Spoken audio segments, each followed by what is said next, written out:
Let's keep it moving. Another award question. Who wins my favorite award? Most improved player. Let's hear some nominees for most improved. I'm picking a guy you love to win this award to, a guy in his second year. Don't do that. Brandon Ingram. No, of course a rookie is going to get better. Well, like most rookies, though, he did struggle last year, and the Lakers also struggled. But here's why I'm encouraged. Remember Summer League, he only played one game, but he was actually one of those guys at Summer League you're like, he should be playing here. He's too good already. Most improved Summer League player. I love the way he can put the ball on the ground, for one, and he can dribble. He's got great court vision. He knows how to pass. He grew in with so much confidence, too, last year in his ability. There were comparisons, remember, to Kevin Durant. I'm not saying he's Kevin Durant, but I'm saying you can see why there were comparisons, because he's got range on his shot, he can get to the hoop, he's got those long arms, he's a thin guy. But I just think the Lakers are going to improve. He's got so much more confidence in him, and I think he's going to be in for a big year. His numbers don't even need to improve that much for him to really stand out, considering where he was last year. Well, that's why he might win it, because his numbers were not very good last year. Like, for all the other candidates, they had some decent numbers. Brandon Ingram, 9 points per game.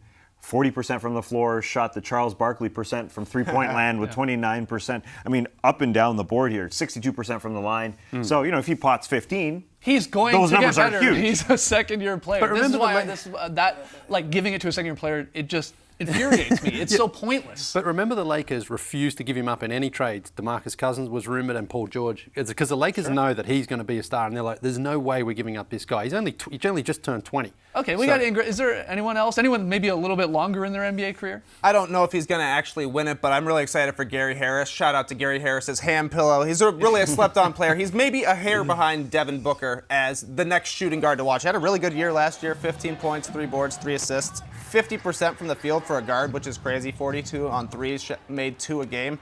He's got a nice connection with Nikola Jokic. He's great on the back cuts, and he seems to be the furthest along of all the Denver guards. They've had a lot of guards, and it seems he'll just have a little bit more responsibility this year. He can get super hot, 25 points in 21 minutes in a preseason game.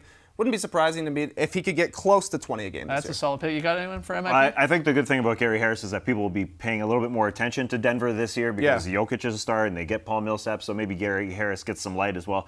Rodney Hood is another shooting guard who could get some light. There was a man by the name of John Schumann on NBA.com who once told me that he was better than Devin Booker, Rodney Hood was. So, Rodney Hood, hey, this is your time, someone man. has to score on the Utah Jazz. For sure. Someone has to, and if you can score 20 per game after having a very down year, which Hood did, he was injured last year.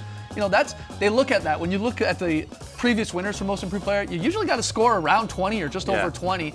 So if Hood can do that, and turn 25 later this month, I think he has a possibility. You see our picks there. A couple for Ingram, Gary Harris, and I'll take Rodney Hood.